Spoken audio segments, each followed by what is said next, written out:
مولانا روم علیہ رحمٰن نے ایک بہت خوبصورت حکایت لکھی. کہتے ہیں کہ ایک شخص کو ایک ہیرا ملا. سنار کے پاس گیا, کہنے لگا کہ جی مجھے یہ ہیرا ملا ہے, اس کی چیک کریں کیا مارکیٹ کیا ہے, ویلیو کیا ہے اس کی.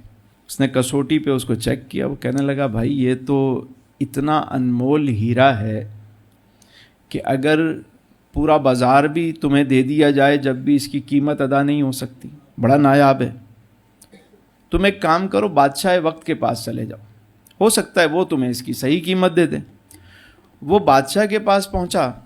بادشاہ نے چیک کروایا تو جو مشیر تھے, وزیر تھے, انہوں نے کہا بادشاہ سلامت, آپ اپنا تخت و تاج بھی دے دینا تو اس کی قیمت ادا نہیں ہو سکتی. بادشاہ کہنے لگا بھائی مجھے تو یہ ہر قیمت پہ چاہیے. اب تو اس بادشاہ ہے, دل آ گیا. بادشاہوں کا دل آ جائے تو پھر آپ کو پتہ ہے ہمارے یہاں بھی بادشاہ سلامت کا اگر دل آ گیا کسی چیز پہ تو پھر تو رات کو 12 بجے بھی کام ہو جاتا ہے. ہوتا ہے نہیں ہوتا ہے, بس دل آ گیا بھائی, ان کا موڈ ہے, ہو گیا, موڈ بن گیا ان کا, کرنا ہے. بادشاہ سلامت جو ٹھہرے. تو بادشاہ نے کہا جی مجھے یہ کسی بھی قیمت پہ چاہیے. وزیر نے کہا اچھا ایک کام کریں, مجھے موقع دیں, میں اس مسئلے کو حل کرتا ہوں. کیونکہ مشیروں کا تو کام یہی ہے کہ بادشاہ کا دل آیا, اب انہوں نے جواز نکالنا ہے, حل نکالنا ہے اس کا, کوئی نہ کوئی تو انہوں نے پیش کرنا ہے معاملہ. وہ اس شخص کے پاس آیا, کہا بھائی یہ ہیرا آپ مجھے دے دو. اس نے کہا مجھے بدلے میں کیا ملے گا؟ کہا بدلے میں آپ ایک کام کرو, صبح کو آ جانا, جب صبح سورج نکلنے سے پہلے آ جانا, منہ اندھیرے آ جانا.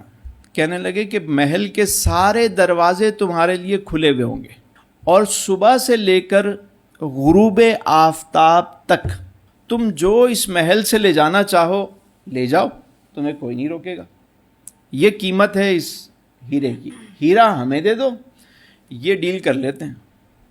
اس نے کہا ٹھیک ہے مجھے منظور ہے, کوئی روکے گا نہیں. بولا کوئی نہیں روکے گا, تمہیں جو چاہیے لے جاؤ. اس نے کہا بھائی یہ ہیرا لیجیے, میں صبح آ جاؤں گا. اب رات کو وہ جا کے لیٹا اور کروٹیں, کبھی اس کروٹ کبھی, اب کسی کی صبح لاٹری نکلنے والی ہو اس کو رات کو نیند آئی. وہ جب صبح ہوئی تو وہ شخص پہلے ہی بھاگا وہاں سے, محل کے پاس پہنچا تو دیکھا واقعی سارے دروازے کھلے ہوئے. وہ اندر جانے لگا, کسی نے اس کو نہیں روکا. وہ اندر گیا. اب وزیر نے کیا کام کیا, اندر 3 کام کیے اس نے.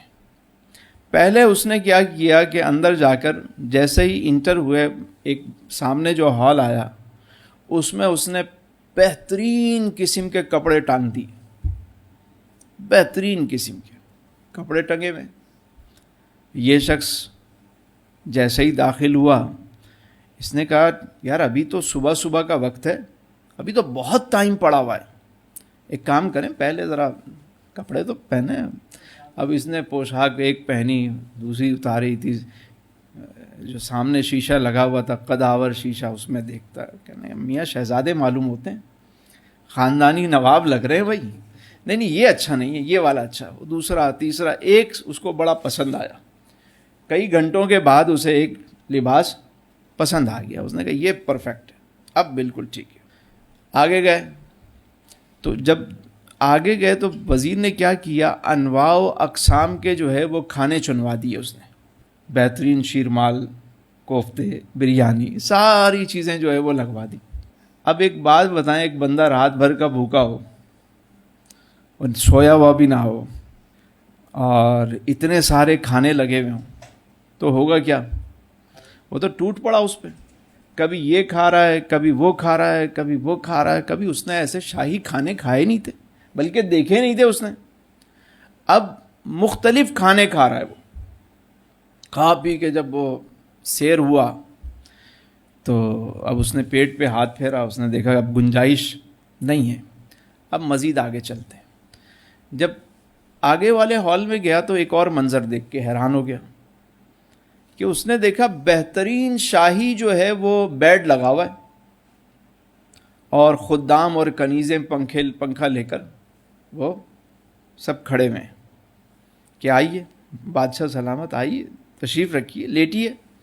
اب سوچیں کہ جو رات بھر کا جاگا ہوا ہو اور پھر اس کے بعد پیٹ بھر کے کھانا بھی کھایا ہوا ہو تو تیسرا کام کیا ہوتا ہے؟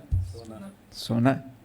اس نے کہا بھائی ابھی تو صبح کے 8-9 بجے تو بہت ٹائم ہے، 1-2 گھنٹے ذرا اس بستر کا بھی ذرا مزہ لیتے ہیں۔ وہ لیٹا، جیسے ہی لیٹا خدام نے پنکھا جھلنا شروع کیا اور تھوڑی دیر کے بعد صاحب جو ہے وہ پہنچ گئے۔ اب اچانک اسے فیل ہوا کہ کوئی اس کو جگا رہا ہے۔ وہ اٹھا، اس نے کہا بھائی، میں کہا بھائی چلو بھائی ٹائم ہو گیا ہے۔ وہ اٹھ کے کبھی یہ اٹھا رہا ہے، کبھی وہ اٹھا رہا ہے، نہ بات سنیں، غروب آفتاب کا ٹائم ہو گیا، گیم از اوور، ختم۔ میں نے ابھی تو کچھ بھی نہیں کیا، ابھی تو میں نے کچھ بھی نہیں کیا۔ بھئی آپ نے نہیں کیا، آپ کو تو پورا موقع ملا تھا۔ آپ نے کیا سمجھا؟ آپ نے سمجھا کہ بھائی بہترین لباس پہننا ہے اور بہترین جو ہے وہ خوراک کھانی ہے اور بھی سونا ہے مزے سے، بس یہ مقصد یہ ہے میرا، یہ 3 کام ہے وہ آپ نے کیے، مجھے تھوڑا سا تو موقع دے دو۔ نہیں، اس نے کہا نہیں میں تو لوں گا۔ اٹھایا، اس کو اٹھا کے محل کے باہر پھینک دیا۔ چل، شرافت سے نہیں سمجھ رہا، چل اب ایسے چل۔ مولانا روم علیہ رحمہ فرماتے ہیں کہ اس حکایت میں جو سبق ہے وہ بڑا اہم ہے کہ زندگی کا جو مقصد ہے، اگر وہ شخص جس کے پاس انمول ہیرا تھا، وہ انمول ہیرا تمہاری زندگی ہے جو اللہ نے تمہیں دی ہے، یہ انمول ہیرا ہے، اب اس کے بدلے میں تم کیا حاصل کرتے ہو یہ تم پر ہے۔ وہ شخص چاہتا تو سارا دن چیزیں جمع کرتا رہتا باہر، تھوڑا سا کھا لیتا، کوئی مناسب لباس پہن لیتا اور بیٹھ کے تھوڑا سا آرام بھی کر لیتا، لیکن وہ اس کا فوکس وہیں رہتا، سامان اٹھا اٹھا کے باہر رکھتا رہتا۔ جب شام کا وقت ہوتا اسے نکالا جاتا تو اس کے پاس اتنا جمع ہو چکا ہوتا کہ وہ اگلی زندگی آسانی سے کے ساتھ، آرام کے ساتھ گزار سکے۔ لیکن اس نے اس بات کو نہیں سمجھا اور اس نے اس مقصد کو نہیں سمجھا اور اپنے اس قیمتی اور انمول ہیرے کو اس شخص نے ضائع کر دیا۔ تو یہی حال دوستو ہمارا ہے کہ یہ 3 چیزیں جو ہے نا، اس پر ہم اس ہیرے کو ضائع کر رہے ہیں، خوراک، سونا اور لباس، بس یہی ہماری زندگی کا مقصد اور حاصل زندگی بن گیا ہے۔ دیکھیے جب موت کا وقت آتا ہے نا تو بندہ کہتا ہے اتنا وقت دے دے کہ میں 2 رکعت نفل ادا کر لوں، کہتا نہیں اب ٹائم نہیں ہے۔ اچھا اتنا تو موقع دے دو مجھے کہ میں فرشتوں رکو مجھے 1 مرتبہ سبحان اللہ کہنے دو، 1 مرتبہ الحمدللہ کہنے دو، 1 مرتبہ اللہ اکبر کہنے دو، نہیں۔ اچھا میں نے بہت پیسہ جمع کیا ہوا ہے، بہت سارا سرمایہ ہے میرے پاس، تھوڑا سا مجھے صدقہ تو کرنے دو، کچھ تو مجھے خرچ کرنے دو، نہیں، جو کرنا تھا آپ نے کر لیا، اب چلنے کا وقت ہے۔ شرافت سے نہیں جاؤ گے جب بھی لے جائیں گے، لے کے تو انہوں نے جانا ہے۔ تو اس وقت ٹائم بھی ہے، موقع بھی ہے، اللہ کی رحمت بھی اپنے جوش پر ہے کہ فرمایا آج کی رات لیلۃ القدر میں جو شخص ایمان و اخلاص کے ساتھ اللہ کی عبادت کرے، قیام کرے، اللہ اسے بخش دیتا ہے۔